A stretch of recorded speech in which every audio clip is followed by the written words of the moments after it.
Assalamu alaikum wa rahmatullahi wa barakatuh. Bonjour tout le monde, j'espère que vous portez bien. Aujourd'hui, nous allons travailler surat al-Inshiqaq, ou la déchirure, le déchirement. C'est la 84e surat du Coran al-Karim. Elle est composée de 25 versets et elle a été révélée durant la période mécoise. Surat al-Inshiqaq décrit les premiers événements naturels qui auront lieu le jour du jugement dernier.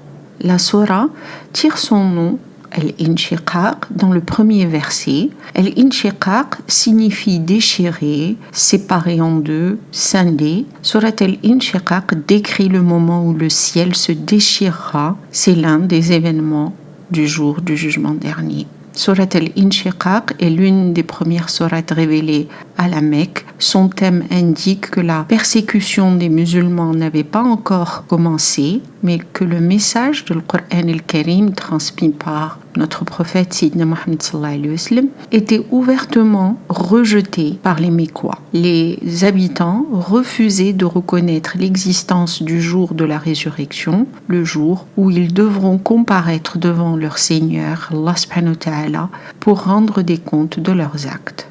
Le message du prophète Sayyidina Muhammad sallallahu alayhi wa sallam commençait à intéresser de plus en plus de gens et beaucoup se demandaient si la résurrection, le jour du jugement dernier, aurait vraiment lieu. Surat al-Inshiqaq avait pour but principal de rappeler les habitants de l'existence d'une résurrection future.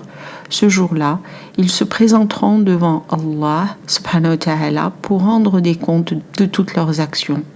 Surat al-Inshiqaq rappelle et souligne que le monde est plein d'injustice d'ici-bas et de déséquilibre, que bientôt viendra le jour du jugement dernier pour remédier à tous ces torts.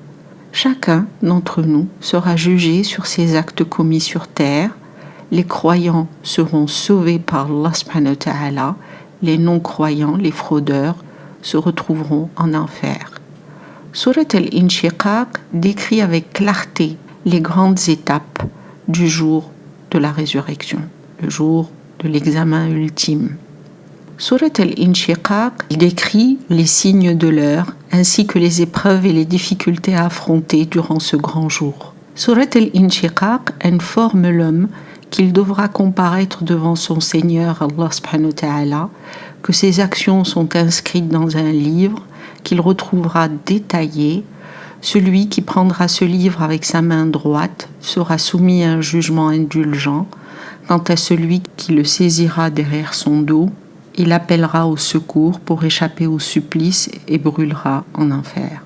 Ensuite, Allah subhanahu wa ta'ala jure par plusieurs signes qui témoignent de son immense pouvoir et de l'existence réelle de la résurrection, surtout pour ceux qui s'abstiennent de croire et d'obéir à ses sentences. Surat al-Inshiqaq se termine en les menaçant car Allah subhanahu wa ta'ala sait parfaitement ce qu'ils cachent et qu'il leur a préparé un supplice douloureux. Par contre, pour les croyants, aux bonnes œuvres et aux bonnes intentions, Allah subhanahu wa ta'ala leur a réservé une récompense permanente et éternelle. Maintenant, je vais traduire Surat al-Inshiqaq aya par aya. Bismillahirrahmanirrahim. Au nom d'Allah, le tout miséricordieux, le très miséricordieux. Ida sama inshaqqat, quand le ciel se fendra. Wa adinat li rabbiha wa huqqat, et qu'il obéira à son Seigneur et se chargera d'exécuter ses ordres. Wa idal ardu muddat, et quand la terre sera aplanie. Wa alqat ma fiha wa takhallat, et qu'elle rejettera ce qui est en son sein et se videra. وَأَدِنَتْ لِرَبِّهَا وَحُقَّتْ, et qu'elle obéira à son Seigneur et se chargera d'exécuter ses ordres. De Aya 1 à Aya 5, Allah subhanahu wa ta'ala décrit les premières scènes du jour de la résurrection. Les 5 premiers versets de Surat al-Inshiqaq décrivent les étapes de la résurrection et la terreur qui y régnera. Les 5 premiers versets décrivent la situation de la résurrection de manière très vivante, mais elle présente aussi un argument de sa véracité et de sa réalité. Allah subhanahu wa ta'ala affirme que les cieux, ce jour-là, se diviseront en deux, que la terre sera aplanie et étendue et qu'elle rejettera tout ce qu'elle contient en elle jusqu'à ce qu'elle se vide. Quant au ciel, il se déchirera et obéira à son Seigneur et fera ce qu'il doit faire. Et quant à la terre, elle sera nivelée, qu'elle aura rejeté tout ce qu'elle renfermait en son sein et qu'elle se videra et qu'elle obéira à son Seigneur, Allah subhanahu wa ta'ala, et fera ce qu'elle doit faire. Et tous ces événements auront lieu sous le commandement de l'ordre de leur Seigneur, Allah subhanahu wa ta'ala, ces ordres adressés aux cieux et à la terre, puisque les deux sont sa création, ils ne peuvent qu'obéir à ces ordres. Après avoir mis l'accent sur la soumission de la terre et des cieux, Allah subhanahu wa ta'ala s'adresse ensuite à son humanité. Ya ayyuhal insanu innaka kadihun ila rabbika kadhan famulaqih.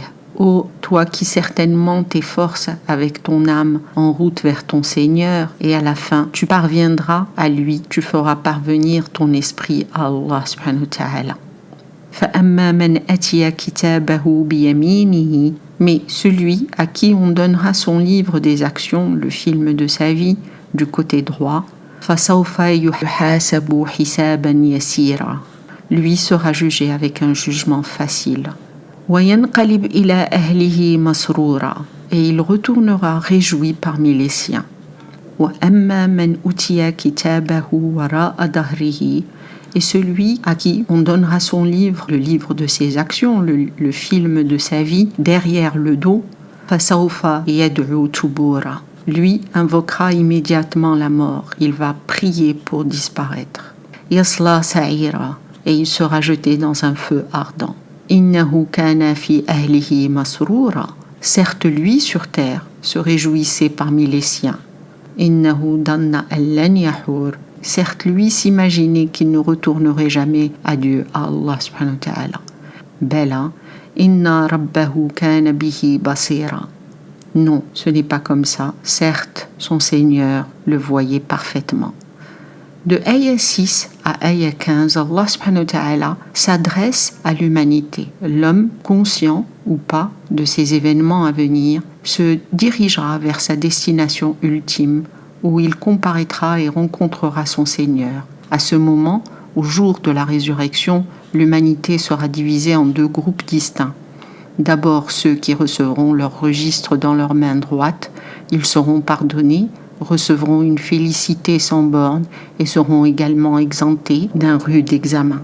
Donc celui qui recevra son livre dans la main droite sera soumis à un jugement plus facile et retournera réjoui auprès des siens. Mais celui qui recevra son livre derrière son dos invoquera la destruction sur lui-même et sera jeté dans un feu ardent. Il vivait tout joyeux parmi les siens. Il croyait que jamais il ne retournerait vers Allah subhanahu wa ta'ala, mais il se trompait. Allah subhanahu wa ta'ala l'observait en tout temps. Fala uqsimu bish-shafaqi. Non, désormais je jure par le crépuscule. Wal-layli wa ma wasaqa. Et par la nuit et par ce qu'elle enveloppe. Wal-qamari idha tasaq. Et par la lune lorsqu'elle devient pleine lune. La tarkabuna tabqan an tabaq. Vous monterez certainement d'étage en étage. Vous passerez par les cieux. De ayah 16 à ayah 19, dans Surat al-Inshiqaq, Allah subhanahu wa ta'ala jure par le crépuscule et par la nuit et tout ce qu'elle enveloppe, et par la lune quand elle devient pleine, que l'humanité passera par des états successifs. Dans ce monde autour de nous, les choses évoluent, le changement est constant et graduel, notre univers est mobile et régulier, rien n'est statique. La même chose pour l'être humain, de sa naissance à sa mort, l'être humain évolue dans le temps et passe par les différents stades, les différentes étapes tout au cours de sa vie jusqu'au jour de la résurrection, laquelle sera suivie d'une récompense ou d'un châtiment. Les mécréants ont donc tort de croire que la vie cesse au moment de la mort. Allah subhanahu wa ta'ala nous rappelle que nous n'avons aucun contrôle sur ces événements, tels que le jour, la nuit, le ciel, la terre, et que c'est Allah subhanahu wa ta'ala qui a créé cet univers, qui est tout puissant, et il est lui seul qui mérite notre soumission et notre adoration. Donc à nous de faire de notre mieux, de donner le meilleur de nous-mêmes et de faire de bonnes œuvres afin d'avoir une bonne conscience, une conscience tranquille, surtout le jour du jugement dernier. فما لهم لا يؤمنون. Alors qu'ont-ils à ne pas croire? وإذ قرئ عليهم القرآن لا يسجدون. Et lorsqu'on leur récite le Coran, ils ne se prosternent pas. بل الذين كفروا يكذبون. Non, les mécréants le traitent de mensonge. Wallahu a'lamu bima yu'un. Et Allah connaît parfaitement les choses, leurs refus, leur hostilité qu'ils cachent dans leur cœur. Fabashirhum bi'adabin alim. Annonce-leur donc le châtiment douloureux. Illa alladhina amanu wa 'amilu s-salihat lahum ajrun ghayru mamnun. Sauf ceux qui sont croyants, qui sont mu'minoun, ceux qui veulent parvenir à Allah subhanahu wa ta'ala spirituellement avant la mort, et ceux qui accomplissent de bonnes œuvres, qui purifient leur âme, ceux-là recevront une récompense. De ayah 20 à ayah 25, ce sont les derniers versets de Surat al-Inshiqaq. Ils sont dédiés à l'explication du sort des mécréants qui rejettent le Coran au lieu de se prosterner devant Allah subhanahu wa ta'ala. Allah subhanahu wa ta'ala s'interroge sur ceux qui persistent à nier la vérité, bien qu'ils soient entourés de signes leur rappelant la présence du Créateur, Allah subhanahu wa ta'ala. Il y a tant de signes dans l'univers et tout au fond de l'âme de chacun, mais ils persistent dans leur incroyance et rejettent le Coran. Mais Allah subhanahu wa ta'ala sait bien ce qu'ils dissimulent. Il sait bien et connaît bien ce qu'ils dissimulent. Al-Qur'an al-Karim leur annonce donc un douloureux châtiment dont seuls seront épargnés ceux qui auront cru et auront eu la foi en Allah subhanahu wa ta'ala. Ceux-là recevront une récompense qui ne s'interrompra jamais. Ils sont protégés grâce à leur croyance et à leurs bonnes œuvres. Je vais parler surtout de ces derniers versets qui contiennent une prosternation. Il existe certains passages dans le Coran qui, lorsqu'on les lit ou on les entend, nous devons nous prosterner face à la grandeur et à l'immensité d'Allah subhanahu wa ta'ala.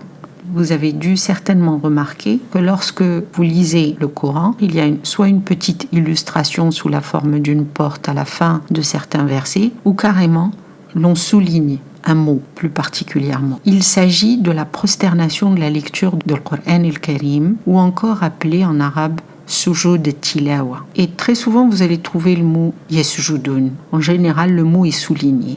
On l'a déjà vu dans Surat Iqra, et là, c'est la deuxième fois qu'on le voit. Et dans Surat al-Inshiqaq, c'est l'une des sourates qui insiste donc au devoir de se prosterner. Donc en conclusion, Surat al-Inshiqaq décrit l'obéissance de l'univers envers Allah subhanahu wa ta'ala qui se contraste par rapport à la désobéissance des mécréants et le lien entre nos comportements en ce monde et ce qui nous attend dans l'au-delà. Et c'est ce qui est décrit dans Surat al-Inshiqaq.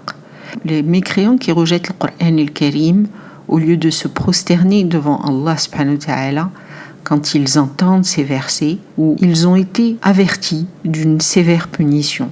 Quant aux croyants et aux vertueux, ceux qui ont la foi, ceux qui ont de bonnes actions, de bonnes intentions, ils ont reçu la bonne nouvelle d'une félicité sans borne, sans fin. Wallahu a'lam, j'espère que cette petite explication de Surat al-Inshiqaq et cette petite traduction vous ont servi. Je vous souhaite une bonne continuation et à bientôt. Wassalamu alaikum wa rahmatullahi wa barakatuh. Bye bye.